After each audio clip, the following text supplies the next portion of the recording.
Ladies and gentlemen, welcome back to my YouTube channel. I want to start the video with some simple questions. Number one, can we have a united ODM party in the absence of Raila Odinga? Number two, will the ODM party form government or form a coalition which will form government in 2027? Number three, will William Ruto take control or take charge of the ODM party in the absence of Raila Odinga? What do you think? Want you to explain your opinion in the comments. I'll be able to read them and reply accordingly. But the big issue of this video is that I want to explain to you guys why ODM party will have at least three fronts going forward to 2027. One led by Babu Owino and Sifuna, other one led by Oburu Odinga, and maybe James Orengo will pull out of these two groups because of a reason I will explain later on. Okay, before you continue, subscribe and give the video a like. One of the reasons why I think ODM party will have some divisions is because of the party leadership. Oburu Odinga is likely to succeed Raila Odinga as the next party leader of the ODM party. It will be confirmed very soon, before the week ends.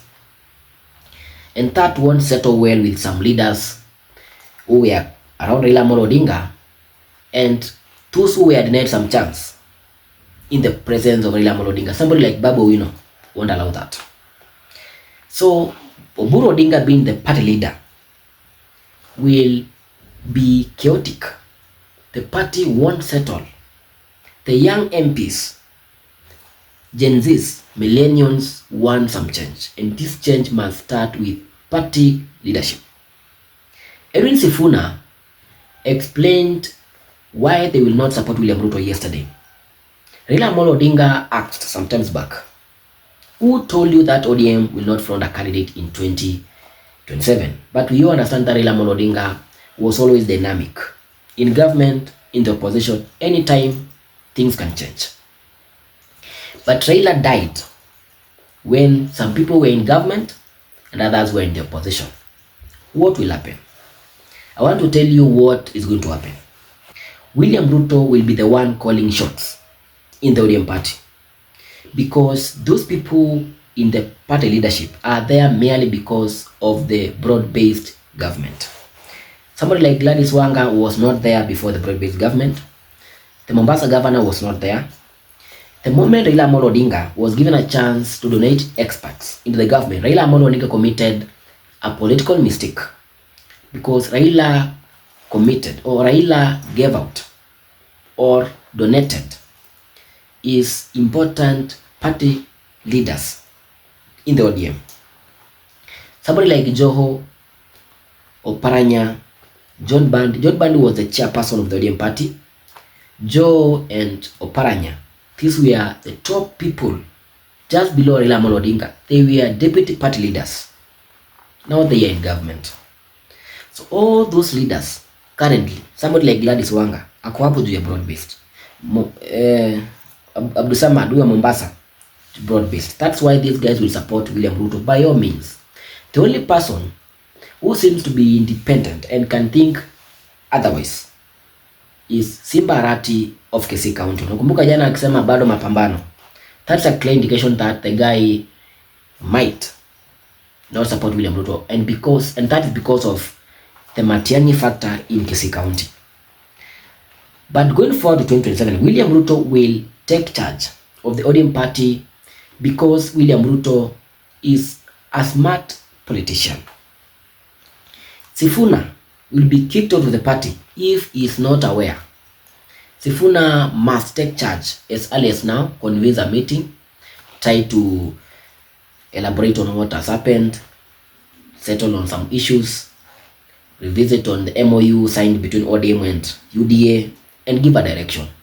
If that one does not happen as soon as possible under his stewardship, then William Ruto will ensure that Oburu Odinga is installed as the party leader, and Oburu Odinga will convene a meeting, expel Sifuna and all these other arrogant leaders, Caleb Amisi, Babu Owino na wengine, wataambiwa wakatafute chama yao. So we are going to have divisions in ODM because of William Ruto and Oburu Odinga. But I have told you that we are going to have like 3 fronts. The first front will be led by Oburu Odinga. Oburu Odinga will command respect from anybody who is a beneficiary of the broad-based government. Gladys Wanga will be very loyal. This leadership of the ODM, kina Governor Mombasa, and anybody else including kina Junet Mohamed, au wote watakuwa loyal kwa Oburu Odinga. Then we are going to have a second camp of the young MPs. If Sifuna will be kicked out of the ODM party, Babu Wino is also likely to pull out. Babu Wino and Sifuna have some aura. These people have some attraction. These people have some influence in the ODM support base. And that explains why it is Sifuna and Babu Wino who were used to convince those people who were around the parliament during the body viewing of Raila Odinga on the 16th.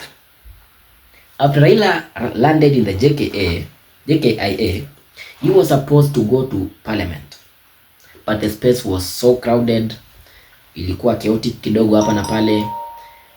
They had now to change the venue to Kasarani. There is a Babu Wino reception in Kasarani.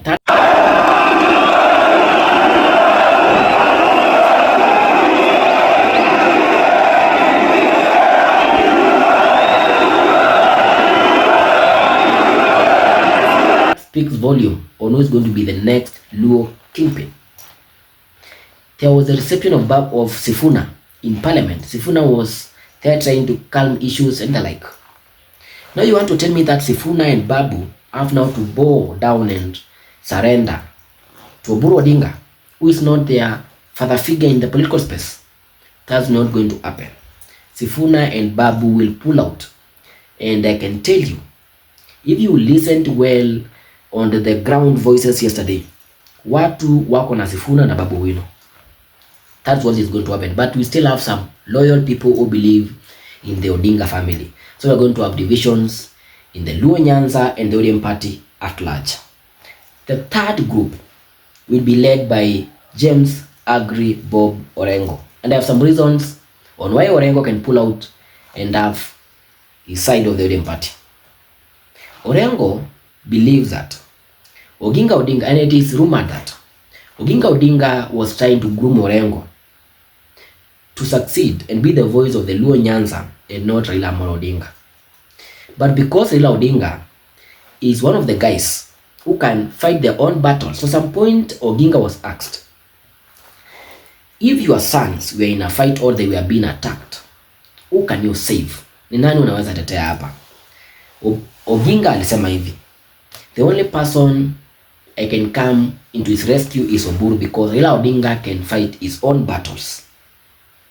So Orengo believes that Raila Odinga is the one who prevented him from rising into the Luo leadership. And in the absence of Raila Odinga, Orengo cannot surrender to Oburu Odinga. There are some threats because to some point Orengo was like, anakuwa impeached, kidogo kidogo waka convince meeting, impeachment ikatulia, wakaenda State House. Orengo was very very sick. Kulikuwa na rumors that he was poisoned and the like. So Orengo is likely not going to follow William Ruto's path. What do you think? Do you think I'm right? We're going to have at least 3 divisions. One led by Oburu Odinga, the other one led by Sifuna and Babu, and the other one led by James Angry Orengo. Express your opinion in the comments. Give the video a like and remember to subscribe. Thank you for always tuning in.